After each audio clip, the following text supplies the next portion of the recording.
Nachhaltigkeit ist ein zentrales Thema in unserer Gesellschaft. Und deshalb ist auch für unsere Investoren in der Finanzbranche das Thema ESG zu einem signifikanten Trend geworden. Picarangst hat deshalb vor längerer Zeit bereits beschlossen, als Mitglied der PRI, der Principles for Responsible Investments, eine aktive Rolle in diesem Bereich zu spielen. Daniel Gerber arbeitet seit über 15 Jahren in der Finanzindustrie. Er war tätig in Banken in leitender Position, aber auch bei Fondsgesellschaften. Seit Anfangsjahr ist Daniel Gerber verantwortlich für den Bereich Business Development. Dani, du hast dich intensiv mit dem Thema ESG auseinandergesetzt. Verschiedene Institutionen haben unterschiedliche Verständnisse zum Thema ESG. Was genau bedeutet ESG für Picarangst? Ja, als institutioneller Asset Manager ist es unser Ziel und die Verantwortung, die Kunden bei der Erreichung ihrer Anlageziele zu begleiten und zu unterstützen. Wir bei Picarangst glauben fest daran, dass ein gesamtheitlicher Ansatz, der sowohl ökonomische Kriterien berücksichtigt, aber auch die Umwelt, Soziales und die Unternehmensführung zu besseren Ergebnissen führt. In welche Richtung entwickelt sich das Thema Nachhaltigkeit? Also wir können festhalten, es ist ein klarer Trend, der wird nicht vorbeigehen. Wir sehen das einerseits bei unseren eigenen Kunden, die verstärkt nach nachhaltigen Lösungen und Produkten bei uns nachfragen. Generell, wenn wir die Flows anschauen und die Bestände von nachhaltigen Anlagen, die nehmen zu. Auf der anderen Seite sehen wir auch den Regulator und der Gesetzgeber, der mit neuen Anforderungen kommt. In der Finanzindustrie, wenn wir in die EU schauen, kann ich zwei Sachen nennen. Einerseits die Offenlegungsverordnung, wo Fonds neu klassifiziert werden müssen, ob sie nachhaltig sind, oder die EU-Taxonomie, wo es darum geht, die Allokation der Gelder in ökologische Projekte zu steuern. Es wird zum Standard, da gehe ich davon aus, in 5 Jahren, und Asset Manager und auch grosse institutionelle Investoren, die keine Lösung haben zur Nachhaltigkeit, für die wird es schwierig werden. Stichwort Impact Investing. Wie gliedert sich diese Thematik in ESG ein?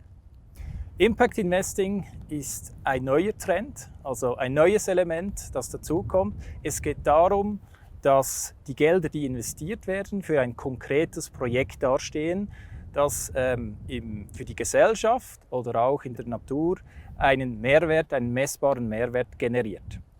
Kannst du uns dazu ein Beispiel geben? Ja, wir bei Picarangst haben aktuell einen MedTech-Fonds, der genau dieses Thema spielt. Also Investoren können über kleinere Startups-Firmen investieren und diese Startups sind im MedTech-Bereich tätig. Das heißt, sie leisten einen Nutzen für die Gesellschaft, für uns Menschen, dass man Krankheiten heilen kann. Welches sind die Herausforderungen für Vermögensverwalter und Asset Manager? Die Herausforderungen für Asset Manager und Vermögensverwalter, aber auch für grosse institutionelle Kunden, beispielsweise Sammelstiftungen, die im Wettbewerb zueinander stehen, die sind vielfältig. Man kann also unterscheiden zwischen strategischen Punkten und operativen Punkten. Strategisch, jeder muss für sich entscheiden, was heißt Nachhaltigkeit, für was will man stehen. Und dies ist nicht so einfach, weil es gibt keinen Standard, wo man sich orientieren kann. Picarangst hat große Erfahrung in diesem Bereich und wir können in diesem Prozess unterstützen. Auf der operativen Seite ganz pragmatisch, wenn Sie ein globales Aktienportfolio haben mit 7000 Aktien, die es auf dieser Welt gibt, die kotiert sind, vor allem in den Bereichen Emerging Markets und bei Small- und Mid-Caps ist die Datenlage noch nicht genügend. Wir haben also dort Lücken und mit dem muss man umgehen können. Wie wird Nachhaltigkeit bei Picarangst konkret umgesetzt? Welche Rolle spielen wir dabei? Für uns ist das Thema Nachhaltigkeit sehr wichtig. Wir wollen eine aktive Rolle einnehmen. Wir wollen ein führender Anbieter werden unter den unabhängigen Asset Manager in der Schweiz.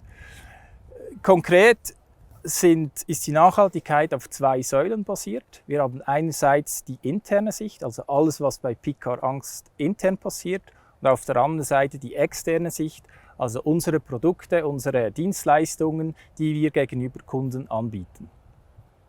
Kannst du uns ein konkretes Angebot aus dem Bereich Anlagelösungen nennen? Ja, das Angebot bei Picarangst ist sehr vielfältig. Ich kann es auf 3 Bereiche benennen. Einerseits unsere Anlagelösungen, also Fonds, strukturierte Produkte, dann Data Science und On-Demand-Dienstleistungen, wo wir customized individuelle Lösungen für Kunden, für Partner miteinander generieren können.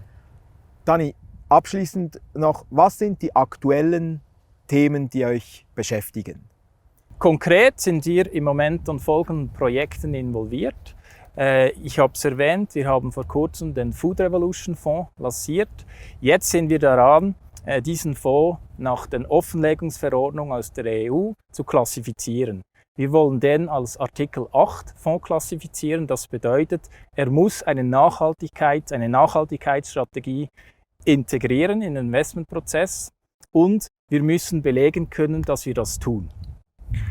Auf der anderen Seite haben wir ein größeres Projekt, wo wir zusammen mit einem Vermögensverwalter die ganze ESG-Strategie mit ihm zusammen erarbeiten. Wir sind dann verantwortlich, dass die definierte Strategie eingehalten wird. Also wir machen das Monitoring, das ganze Compliance und auch das Reporting. Vielen Dank, Daniel, für diese Ausführungen. Falls Sie weitere Fragen haben, zögern Sie nicht, Ihren Ansprechpartner bei Picarangst zu kontaktieren. Und weitere Informationen finden Sie auch auf unserer Webseite auf www.picarangst.ch.